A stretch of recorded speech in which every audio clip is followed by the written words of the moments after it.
الوقت هذه أيام كثير حساسة.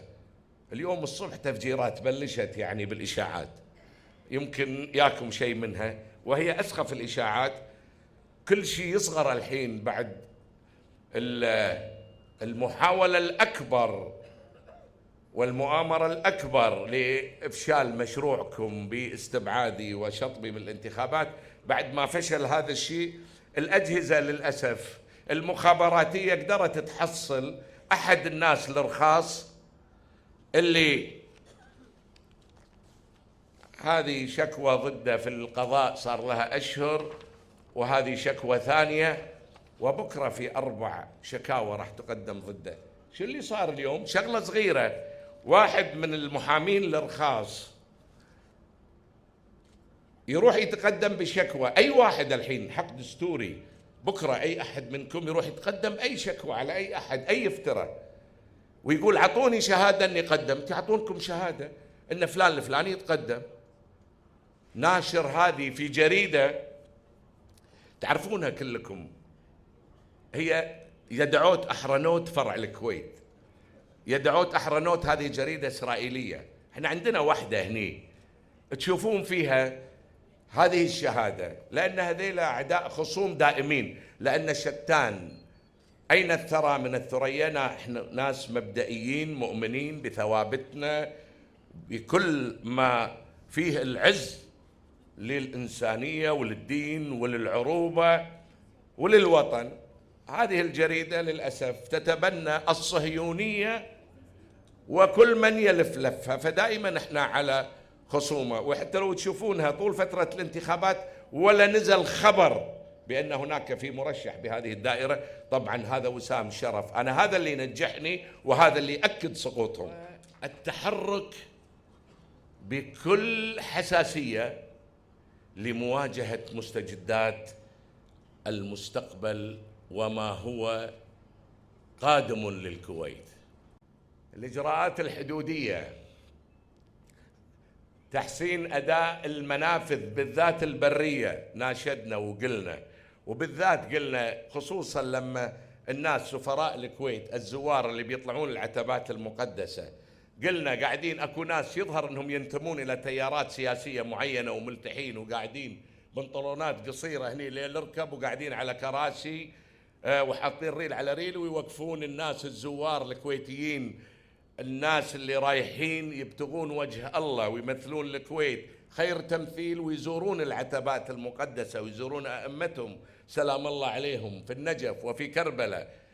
وللأسف موظفين الداخلية والجمارك، لهذا الداخلية والمالية بصفتها المشرفة على الجمارك يجب، أتمنى قبل لا نوصل مجلس الأمة أكو تسهيل يصير خاص للزوار.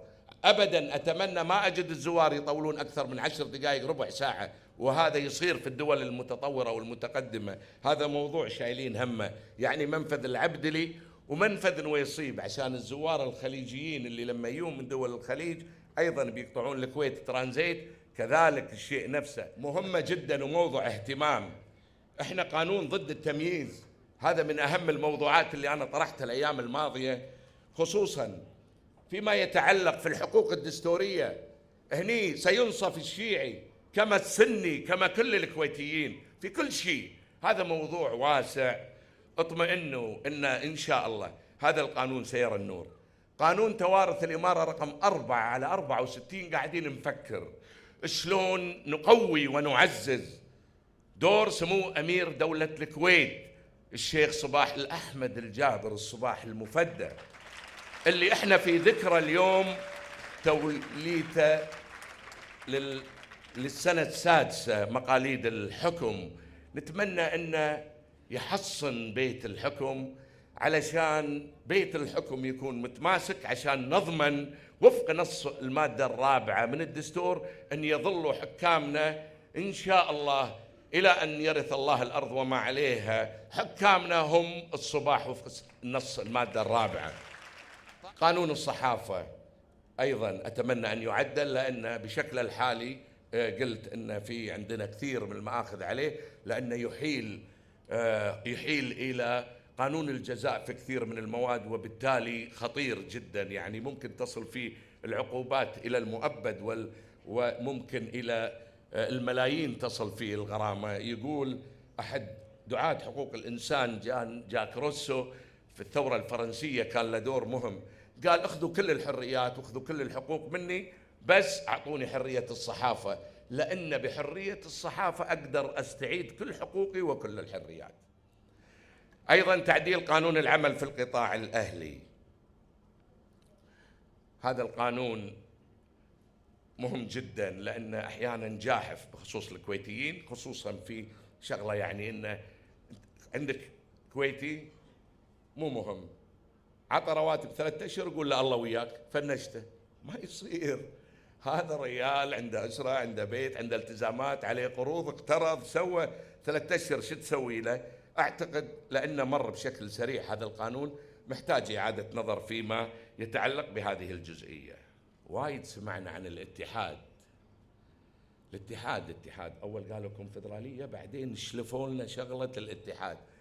احنا قلنا اليوم بتسمعون رأينا في هالاتحاد. عادة الاتحاد قوة،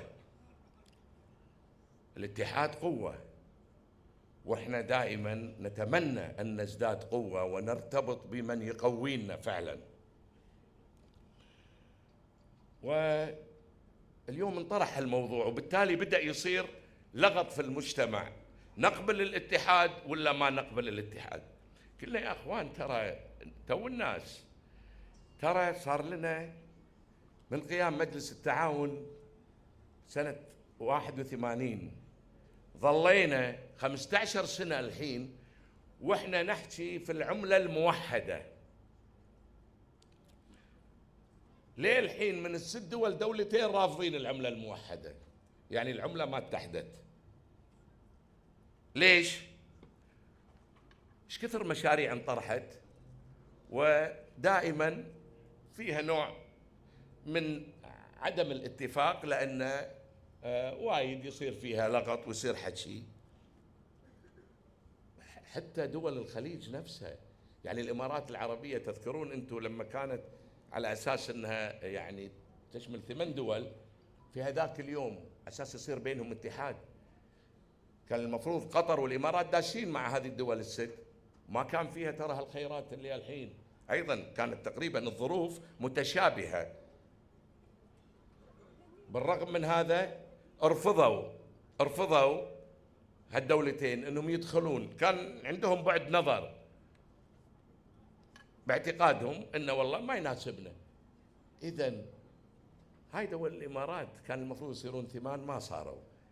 اكو نماذج في الدنيا لما بيصير اتحاد لازم ناخذ نماذج، في النموذج الالماني وفي النموذج الايطالي وفي النموذج الاوروبي وفي النموذج الامريكي، وعادة يبدؤون مثل ما بدأ دول مجلس التعاون وبالأخير يوصلون فعلا إلى اتحاد بعد ما يحققون كل التكامل وكل اللي يبونه وللمزيد من الرفاهية والديمقراطية والحياة الهانئة لشعوبهم، فيروحون لاتحاد. ليش لا؟ لكن أنا باعتقادي عندنا هني في الخليج ترى لا تشغلون بالكم، هذه كلها مجرد أمنيات حكي، يعني لا ننشغل ونختلف على هذه الجزئية. لأن أنا قبل الأيام الماضية كنت أقول ما في مانع، شو المشكلة؟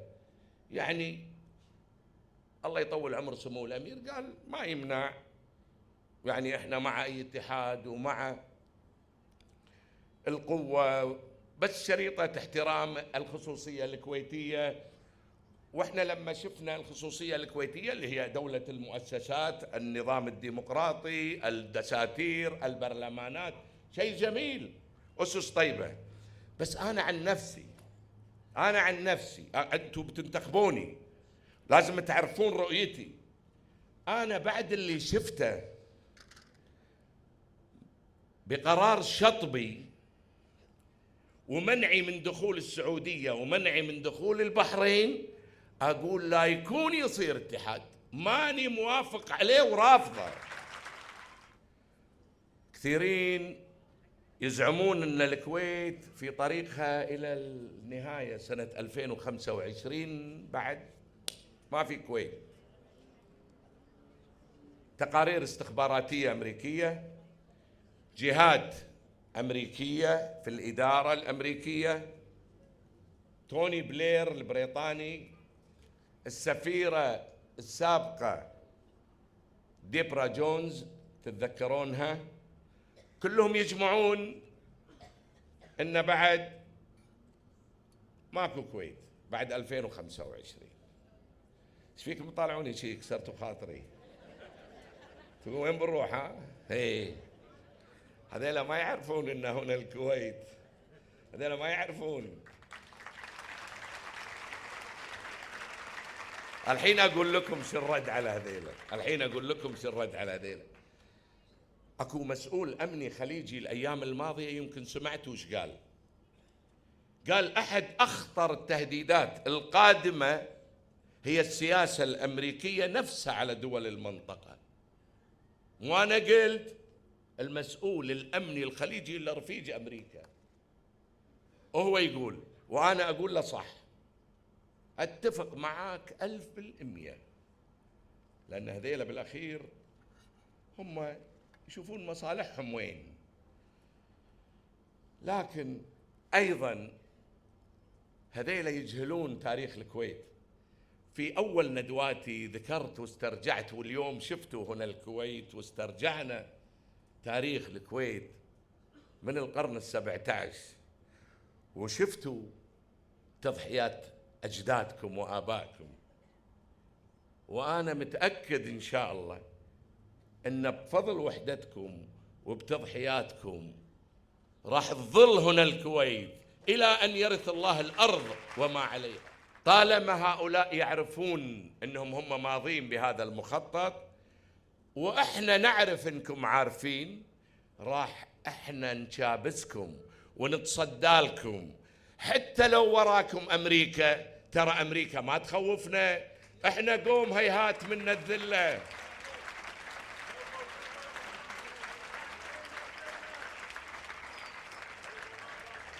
أنا ما أتكلم عن نفسي، أنا أقول هالجموع هي اللي تقول لأمريكا وغير أمريكا وكل من هو وراء هؤلاء اللي يخططون للانقضاض على الكويت.